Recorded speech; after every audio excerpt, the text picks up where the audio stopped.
As you may know, I believe there isn't much wrong with this world that couldn't be cured by more democracy. It's an essential safety valve for a healthy society, and I can't praise it highly enough. And there's never any reason not to vote, because even when there's nobody worth voting for, you won't have to look very far to find people who are well worth voting against, and most of them are not even standing for election. In my case, it could be virtually anyone from the current malignant progressive consensus of PC numbskulls, cultural relativists and petty censors that seems to have the whole of Western society in its clammy grip. Safe space crybabies, left-wing authoritarians, social justice warriors, progressive utopians, whatever these people want from an election, I want the opposite, in spades, and then some, purely for the sake of my moral health. You see, I find I'm allergic to progressive values. They bring my conscience out in a rash. So, if you think that all cultures are equal and that everything that's wrong with the world is the fault of the West, I vote against you. If you think group identity should trump individual liberty, I vote against you and against any group you identify with. I don't need anyone to vote for, as long as you're around. If you think feelings are more important than truth, I vote against your feelings and against your truth. And if you are usually the first person to mention race in a political debate, chances are you are the racist. I vote against racism and against you, you racist. I vote against anyone who thinks a violent tantrum is a valid response when democracy doesn't go their way.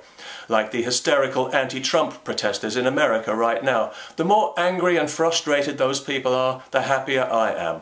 And I will always vote against them by voting for what they don't want, even if I don't really want it either. I vote against anyone who thinks they have a right to police someone else's opinion. Free speech is absolutely non-negotiable, whatever some slimy politician might say, because it is the wellspring of our civilization, and if you pollute that, you pollute the river, and you kill all the life in it. I vote against that. And if you're the kind of dipstick who likes to claim free speech while you're shouting people down to shut them up, not only are you a disingenuous, hypocritical dirtbag, that goes without saying, but you have no business calling anyone a bigot. The definition of a bigot is somebody who won't listen to another point of view. That's you. You are the bigot, you bigot, and I vote against you. I vote against all hate speech laws and against anyone stupid enough or corrupt enough to support them. If anything qualifies as hate speech in this world, it is Islamic doctrine, and until we start prosecuting that and the people who preach it, no law against free opinion has a moral leg to stand on, and if you think it does, guess who I vote against? Especially if you're a police officer who selectively enforces the law to appease Muslim sensibilities. Hello again, Rotherham. I vote against you with size 12 boots on, and if you had any personal integrity, you would vote against yourself, you treacherous common purpose muppet. If you've ever called Israel an apartheid state, the word moron was invented for you. I vote against morons. And if you think I shouldn't use the word moron because it's offensive, you're an imbecile and a retard, and I vote with extreme prejudice against imbeciles and retards, and I can do this because, unlike you, I haven't been crippled by political correctness. Lucky me.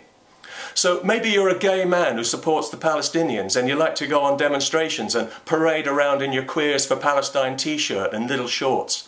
If Hamas ever got their hands on you, there wouldn't be anything left of you to vote against, you posturing wazzock. But in the meantime, I vote against you with pretty bows on.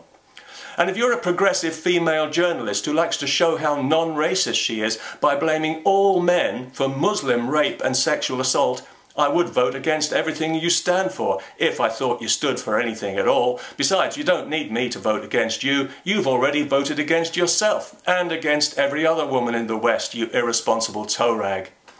I vote against anyone prepared to tolerate any form of Islamic misogyny, including gender segregation at public meetings. And this is just one of many reasons that I vote against Britain's rotten Labour Party, of which I used to be a card-carrying member until they intentionally flooded this country with people from a hostile supremacist culture that is never going to integrate in order to drive down wages and buy the immigrant vote, thereby driving a permanent wedge of division into our society and shafting the working class they claim to represent while calling them racists if they objected, and they're still doing it.